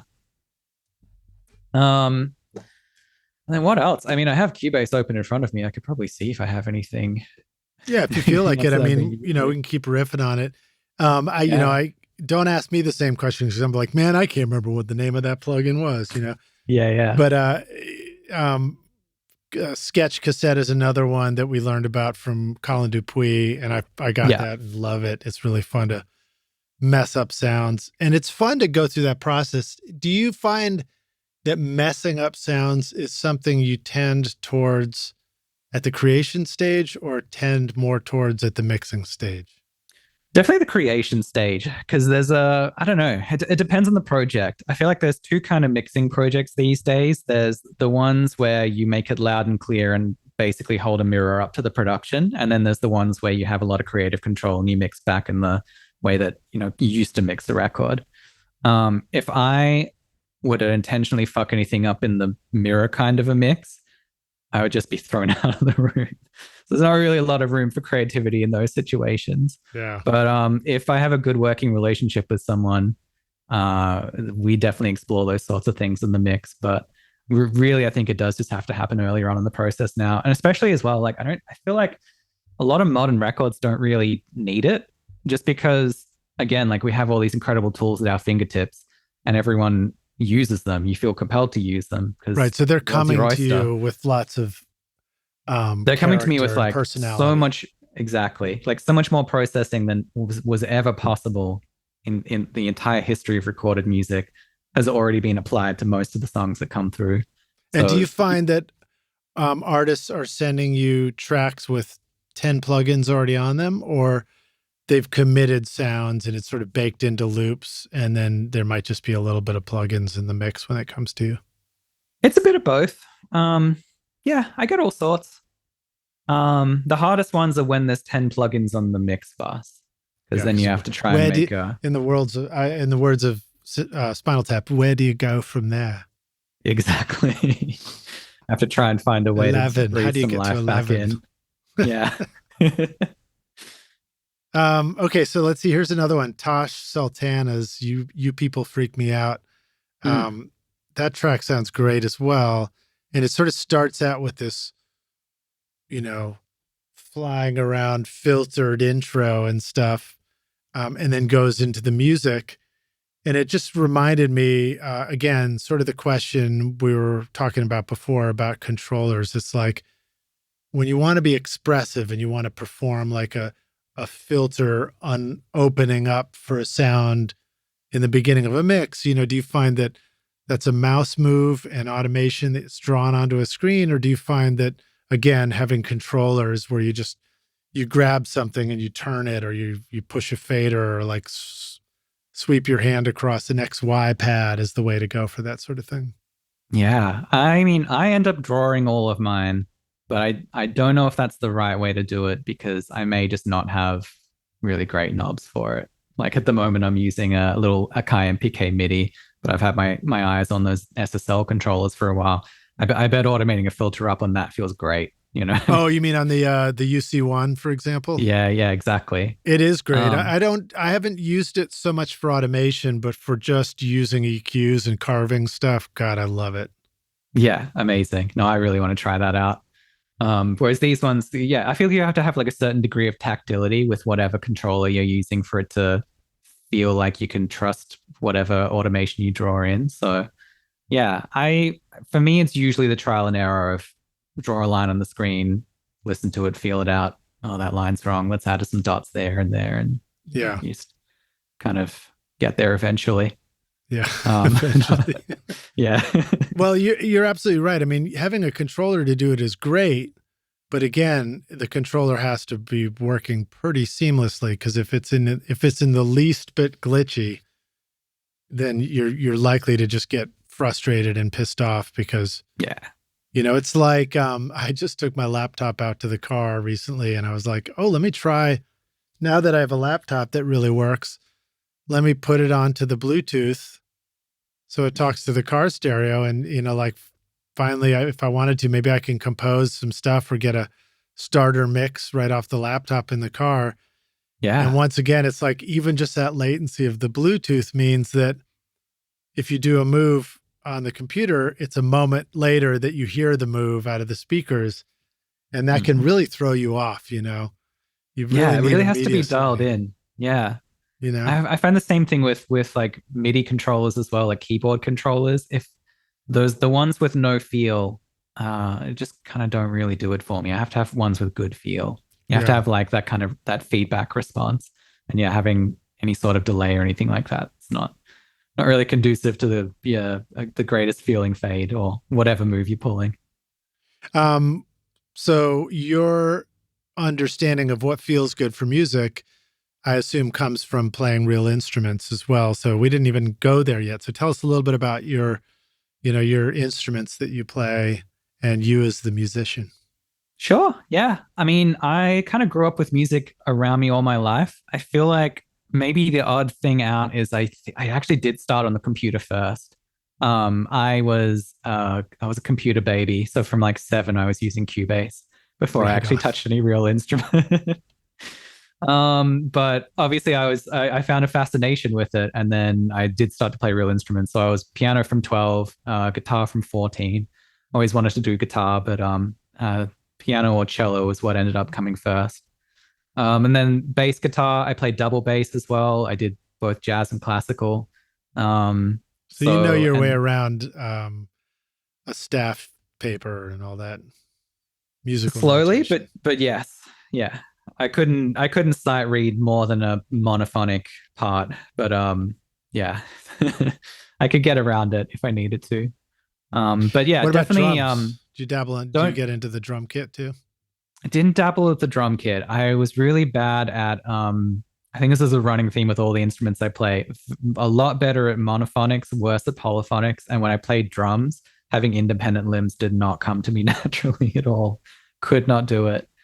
So yeah, I kind of got scared off a little bit, but thankfully I have the Akai pads now. So I and do you ever do you sort of level up your pad drumming and get into the kind of the finger drumming stuff, or is it more like simple grooves and one part at a time you find useful?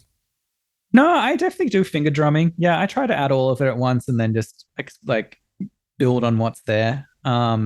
But yeah, it is its whole own little beast. I went through phases where I was doing like exercises, so I could have like at least some intentionality on where I'm placing my hits. But yeah, it is a kind of its own instrument. All right, cool. So Charlie Lim, Zero Sum, another great record in your discography. The opening part reminds me of like Jeff Buckley or something like that. Some great singing. I don't know if you're familiar with Jeff. Of course. Yeah. Who tragically was lost not too far from Nashville. He was in Memphis. Lost in the Mississippi was the end of his time. And when I was thinking of reminding me of Jeff, I just sort of typed that in. I was reminded of that on Google. Talk a little bit about male vocals versus female vocals and what kind of things, how is that?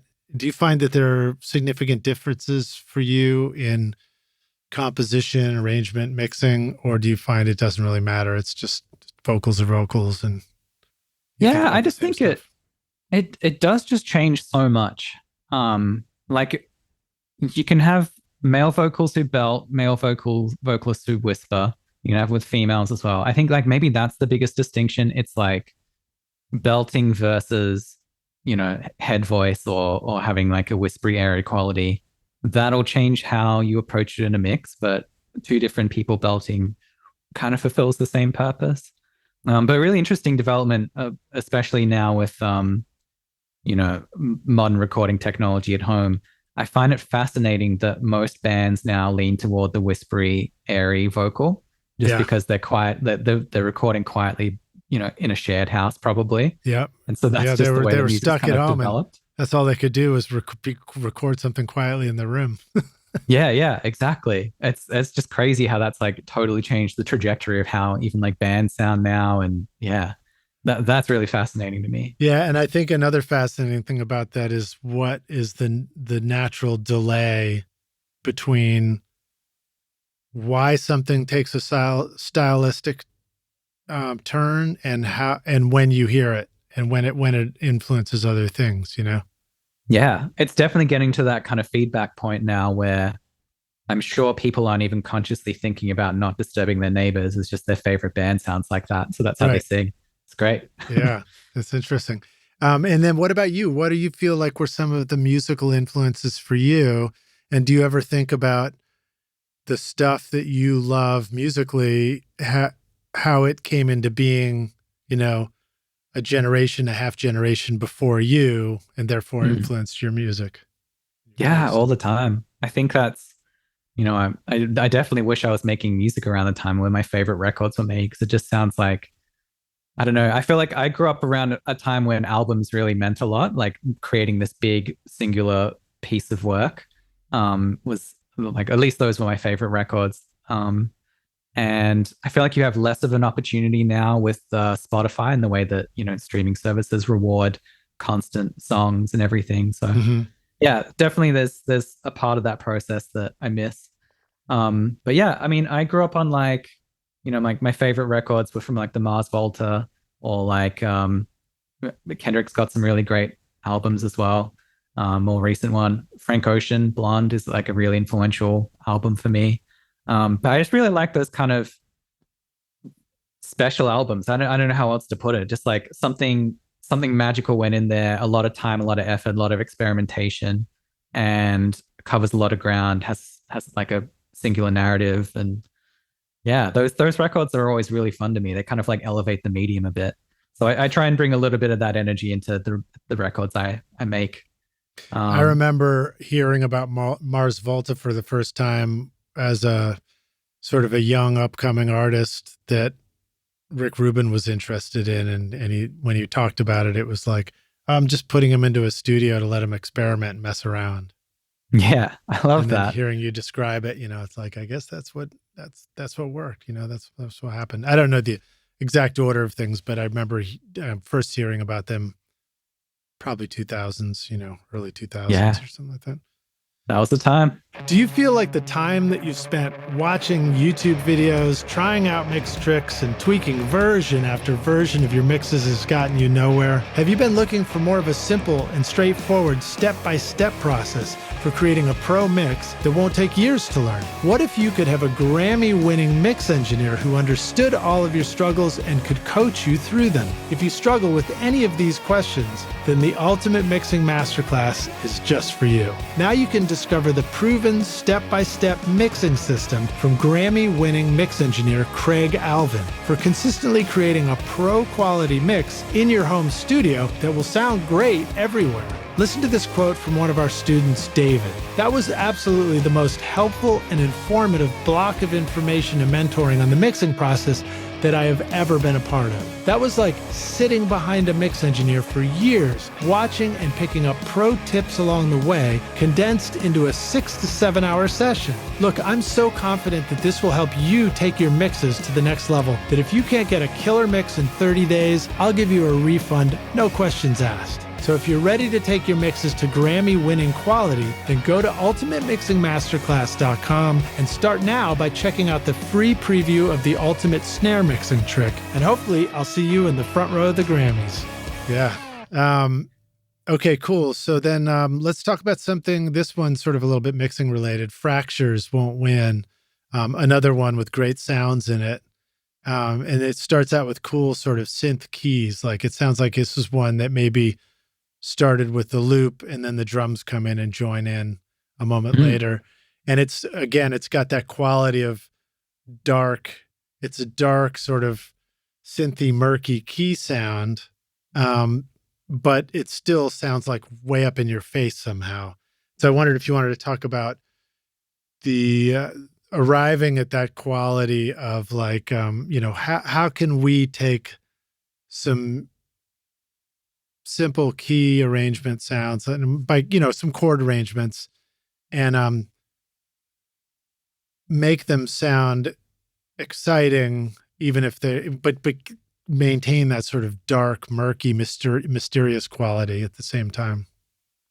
Yeah, I don't know if I have a good answer to that, especially because I also have a bad audio memory. So That's all right. I know the song by name and by record, but I can't tell you what it sounds That's all right. like. I mean, yeah, that's fair. I mean, I feel that's true for anybody. So I don't mean to ever put anybody on the spot about like, name dropping. It's like, what did you do on that one Tuesday at 3 p.m. when you did that thing, But like, what about using, when somebody sends you a keyboard sound and you're mixing and it's like a little underwhelming and you're like, it's a cool part, but it just sounds sort of like way back and I need to bring it to the foreground.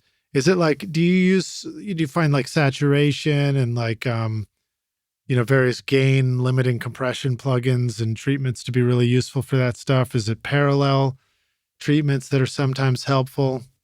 Parallel can be helpful. I don't know. I definitely like the older I get, the more I'm kind of leaning to the really basic things that people have been doing for 50 years. Yeah. I wish there was like some magical spectral processor that just like took everything and put it. I mean, they do take everything and put it up in your face, but that's a sound of its own, and it's not necessarily the right sound all the time. But I think like, I don't know, for keyboard specifically, if it's not sitting right, it's either the EQ of the synth, like maybe you have to take out some mids or put some mids back in, whatever have you. There'll be something about it that's like the character of it isn't right. And then I also find it's like contextual. It's like what else is going on that might be masking it or not letting it kind of shine through in the song. I find that how it comes up a lot. It's like to mix an individual part really well, you kind of have to mix everything else so that it has like the freedom to be really good or something like that. It's like you have to give it the foundation, even if the foundation is space. Yeah, absolutely. Because otherwise everything just kind of blurs into one anyway. So yeah, I guess maybe if you had to narrow it down to like how to get something up front is just like make space for it. Really. Yeah. Another album, Willow Beats Special. I made a note that it just had a great like kick and bass combination too. And it makes me want to ask you to go back to the topic of bass a little bit. Sometimes you have a bass part, and again, you want to keep things sort of like the sounds are all great and it's all, you want to, be super minimal in what you do, but sometimes the bass just needs something extra to make it sort of fill in that whole low end and sustain and all those things.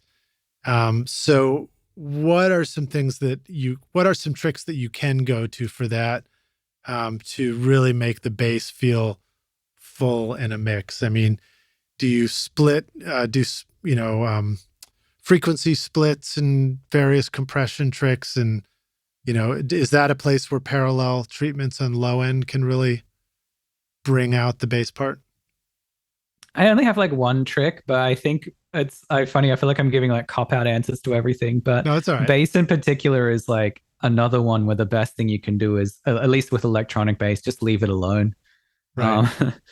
The best thing you can do is get a really good sample. And if you get your dynamic envelope, like your attack sustain right in the sample, and it's played, to the velocity that you want, then that's kind of it. You got it right. That's as clean and as full and forward as it's ever going to sound. And like whatever you stack on top of that is just going to kind of take away from that.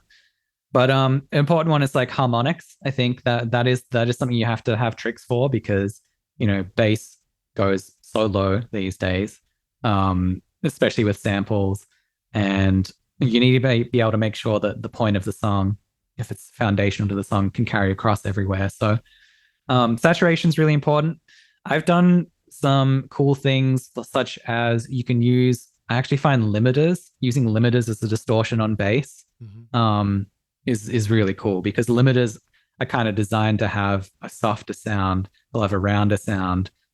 Distortion will thin out a bass sound if it's used in the wrong way, but you can actually get a really good thick low sub that doesn't lose any of that kind of, good stuff if you use parallel limiting as your harmonic source. So that's been really cool. So the limiting sounds a little distorted and it kind of adds distortion, but yeah, but it'll add, depending on the limiter, it'll add odd harmonics and subtle odd harmonics. So you get just enough that it'll poke through on a laptop or a small system, but without messing with the sound of everything else. So yeah, that's a cool little trick. Yeah, I mean, that's one of those things I remember discovering when you play around with a compressor. You discover that if you set your attack and release times too fast, on a compressor or on a limiter, a high compression ratio, on a low frequency instrument, you start to hear distortion on it. It's like a cool discovery. Like, oh, listen to that. Yeah. So it's cool hearing you talk spectrum. about, doing it in a way that's intentional can add a really cool distortion to it. And then the other thing is hearing you talk about like getting the sound right.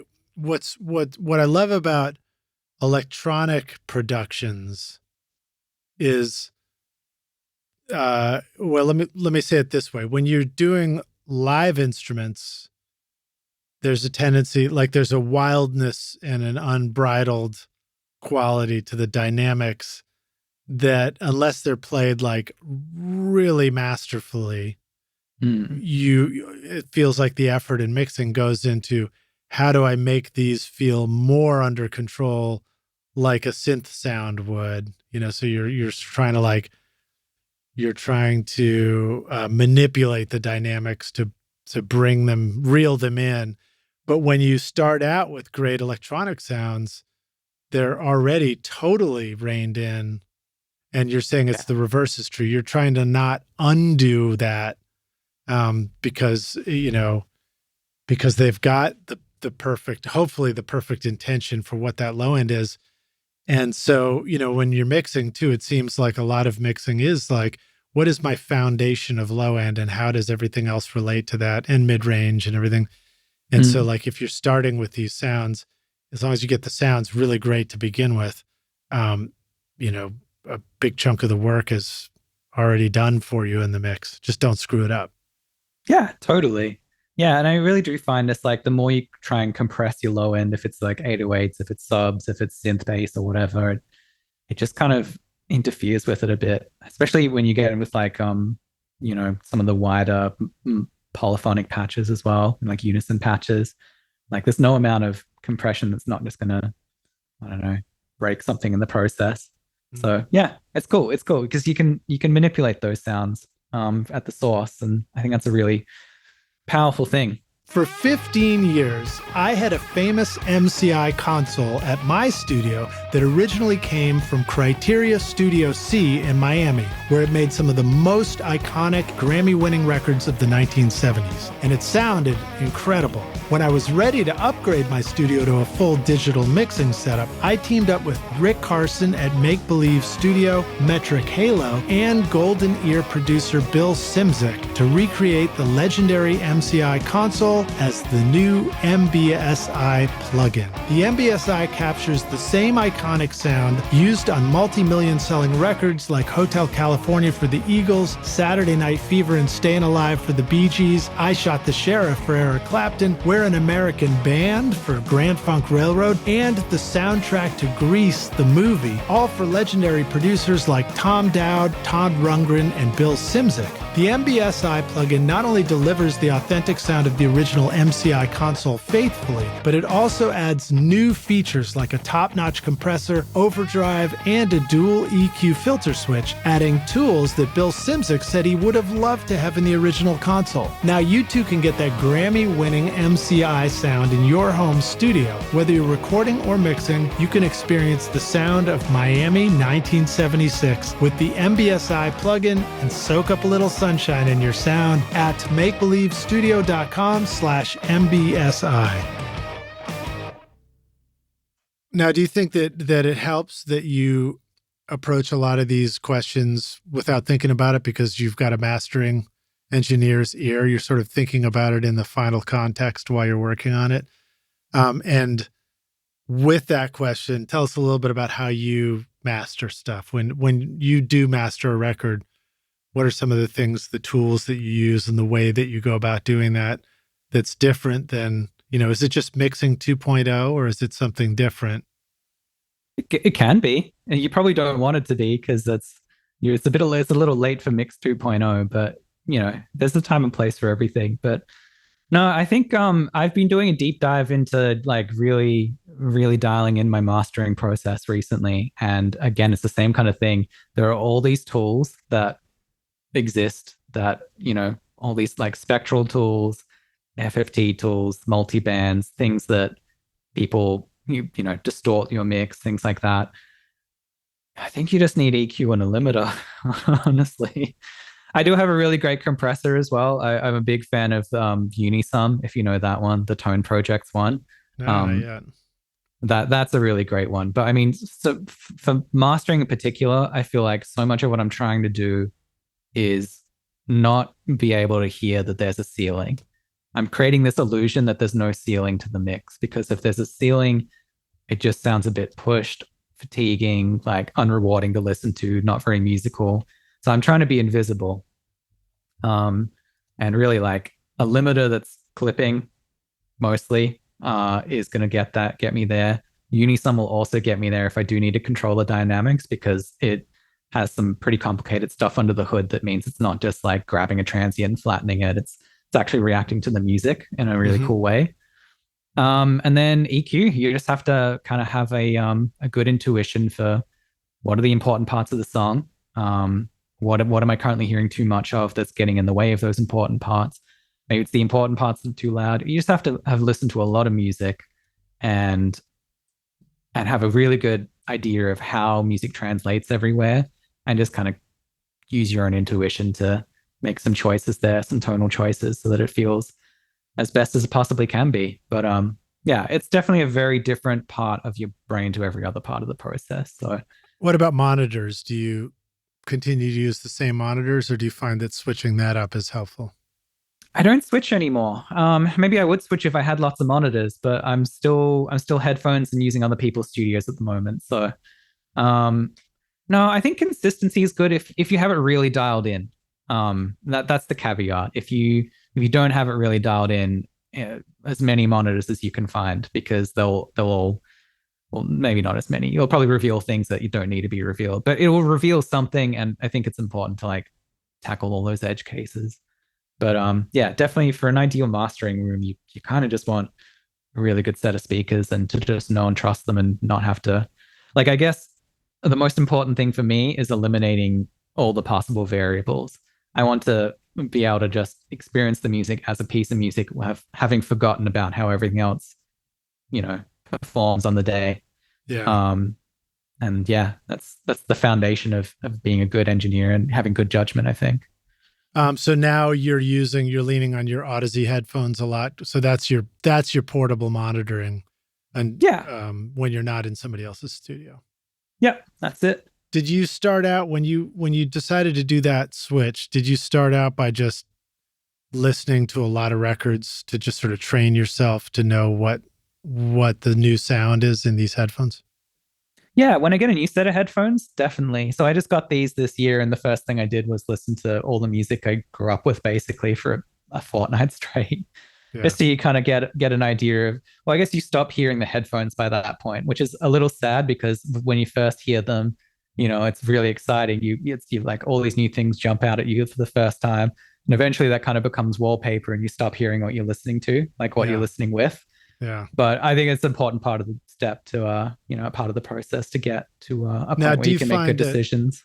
Do you find that just plugging those straight into the headphone jack on a laptop was sufficient for sort of training your ears, or did you decide that you really need to hear them through the same interface you're going to mix on and train yourself that definitely way? the same interface. Yeah, it's again like another one of those control for all variables things. Same interface. You're going to lose some top end, and you're going to have some noise floor and harmonic distortion in the headphone port on your MacBook that is just going to cloud your judgment. I think I did try at one point just because I was trying to sneak in a little bit of extra listening time, and I decided it just wasn't worth it and went back to my Apollo. But really, like any great headphone amp, just as long as it's separate from like if it's part of a cheap interface, they will have spent like $2 on the components of the headphone amp. So don't trust that. And same thing with a MacBook. Like they're not making audiophile quality conversion and amplification in there. It's interesting to think that when we use the AirPod Pros or something to listen, we can pair them with the laptop. We're not even hearing the laptop. We're just actually hearing the amp that's built in, the battery powered amp built into the headphones. Yeah. That's our converter. But I mean, that is a sound, and that at least gives you 100% perspective on what everybody else is going to hear too. Which is absolutely cool about monitoring that way. All right, well, so let me go to a couple of quick questions. Actually, let me just go to this one, man. This is our hypothetical question. I like to ask this one of all my guests who come on the show. We're going to take the Wayback Studio machine, and you get to go back in time and find young Andrei and say, listen, dude, here's the single most important thing you need to know to be a rock star of the studio yourself one day. What advice would you like to go back and give yourself if you could? I mean, you made a lot of records. You've built a studio, you left it behind, you've moved countries, you had a lot of experiences. Don't know. It was always hard to go back in time because you never get a second dice roll of the way you did things anyway. So it's hard to say what was like. I love hearing you refer to it as if we're all going back in time every now and then. And we're like, it's so hard going back in time. Yeah. Every time I do it. I mean, well, you never know what esoteric things I used to do as a kid were actually like put me on the right path, regardless of how off the path they were. So I don't know. I think like if I had to change one thing, I was just I tried very hard, and the music doesn't require you to try very hard if it's good. I definitely overcompensated. And I think everyone does. I think it's just like a learning process you have to go through, but just relax. Just, be a good guy to hang out with, and don't think too hard about it because it's probably going to sound good either way. You don't have to process it to death or edit everything to death or, all of the things that you have the ability to do these days. Did you go through the experience of micromanaging somebody else playing a part in the studio as a producer? Yeah. You're like guiding them to the point that every single note they play, you've commented on. Yeah, definitely a little bit. I think I let the computer do a lot of the micromanaging as well, though. So trying to do less of that. But yeah. Okay. These days, like I'm usually, if it feels good, it is good. There's something to that. Yeah, absolutely. I definitely went through that where somebody's playing and I was so excited about the ideas in my head. I had to say something about every note they did. Yeah. Until they were just worn out, wear them down to the bone. Yeah. And then you're like, why didn't I like the way that turned out? It's a mystery. So, Andrei, it's great to meet you, man. Thanks so much for coming on the podcast with us. A real pleasure. Rockstars, I want to remind you that we have the playlist in the show notes. So please scroll down and go listen to these awesome sounding records. Tons of them. They sound really good, and you're going to want to make cool sounding records after you do. How should the Rockstars go find out more about you? Do you have music, that you're putting out or anything, stuff that's coming up? What if they just want to get an amazing mix or master or production on their next album? Yeah, it's all on my website, andreieremin.com. It's where I keep everything. A little out of date, but I have some time to prepare while the show airs. And yeah, you can find all my records I've worked on there. I have been working on some of my own new music, but nothing to show yet. So probably just follow me on Instagram or Twitter or something like that. And hopefully it'll come out soon. We'll see. Awesome. Yeah, we got those links in the show notes as well, Rockstars. And then if you're down under and you need a cool studio, go check out the Carriage. Carriage.studio is the website for that. But yeah, definitely check it out regardless, because it was really fun to put together, and it's a trip to look at. So yeah, what's up with you guys making these really cool studios like Kevin Parker, Tame Impala? It's got that beach house studio. for the Yeah. record. And then you've got a Carriage studio. I don't know what it is. I think Australia just has like a really vibrant culture in so many different ways. So people make really fun things. It's great. Yeah. Awesome, dude. Well, thanks for joining us, Rockstars. Thanks for listening. And Andrei, look forward to meeting you in person soon. Sure. Thanks so much for having me. It's been great. All right, man. Cheers. All right. Catch ya.